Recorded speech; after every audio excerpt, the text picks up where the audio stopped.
விஜய் இன்றைக்குத்தான் அரசியலுக்கு வந்துவிட்டு அவர் கடந்த 2 முறை 2 ஆண்டுகளாக முதல் பரிசு வழங்குகிறார், காயின் வழங்குகிறார், சால்வை போட்டு போத்துகிறார்.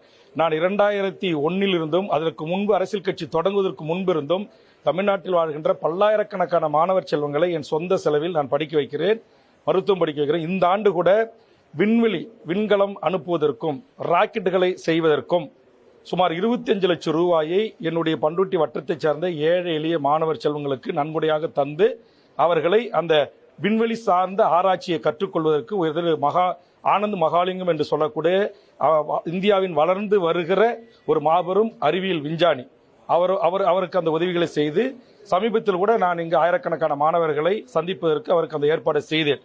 ஆக அவர் அரசியலில் வருவதற்கு முன்பாகவே, அவர் கதாநாயகனாக மிளிர்வதற்கு முன்பாகவே இந்த மண்ணில் இருக்கிற தாழ்த்தப்பட்ட பிற்படுத்தப்பட்ட ஏழை எளிய மாணவர்களுக்கு கல்வி உதவித்தொகை வாங்குவதும், அவர்களை பாராட்டுவதும், அவர்களை அங்கீகரிப்பதும், அவர்களுக்கான லட்சக்கணக்கான கோடிக்கணக்கான ரூபாயில் தனியார் உதவி நண்பர்களிடம் உதவி பெற்று, தனியார் நிறுவனங்கள் உதவி பெற்று நாங்களும் படிக்க வைத்துக் கொண்டுதான் இருக்கிறோம். ஏதோ விஜய் மட்டும்தான் எங்க மாணவர்களுக்கு பரிசு கொடுப்பது போலவும், விஜய் மட்டும்தான் மாணவர்களுக்கு சால்வை போத்து கொண்டாடுவது போலவும், வேல்முருகன் எங்களை தான் பேசிட்டார் என்று அவர்களாக ஒரு கருப்பதத்தை உருவாக்கி கொண்டு அவர்களாகவே இன்றைக்கு ட்விட்டர்களிலும் இணைய பக்கங்களிலும் தவறான கருத்துக்களை பதிவிடுவதில் நிறுத்திக் கொள்ள வேண்டும்.